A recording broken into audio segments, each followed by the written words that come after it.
ISKCON নেতা চিন্ময় কৃষ্ণ দাসের জামিন নামঞ্জুর করে কারাগারে পাঠানোর নির্দেশ দিয়েছেন আদালত। চট্টগ্রাম মেট্রোপলিটন ম্যাজিস্ট্রেট আদালত আজ এই আদেশ দেন। এর আগে কঠোর নিরাপত্তায় আদালতে হাজির করা হয় তাকে।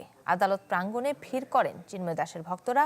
গেল 25 অক্টোবর 8 দফা দাবিতে চট্টগ্রামের লালদিঘি মাঠে সমাবেশ করে সম্মিলিত সনাতনী জাগরণ জোট। সেখানে তার বিরুদ্ধে জাতীয় পতাকা অবমাননার অভিযোগ তোলা হয়।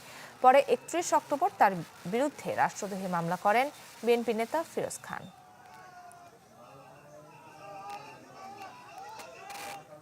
আর কাবেল বাংলাদেশের একমাত্র ইউএল এবং ভিডি সার্টিফাইড কেবল যা A grade LME registration.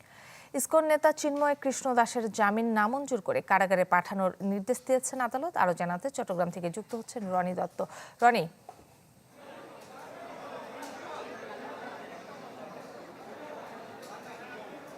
Kakuli কিছুক্ষণ আগেই ইসকন নেতা যে চিন্ময় কৃষ্ণ দাস ওনাকে কারাগারে পাঠানো হয়েছে। কিছুক্ষণ আগেই এখানে তার এই যখন আদালত এই নির্দেশনাটা দিয়েছেন তখন আমরা যেটি দেখিয়েছি যে আদালতের প্রাঙ্গণে অর্থাৎ তার যে সমর্থকরা আছে বা ভক্তরা আছে তারা কিন্তু এখানে বিক্ষোভ করেছেন, তারা সংক্ষুব্ধ হয়েছেন, তাদের এখানে তারা স্লোগান দিয়েছেন।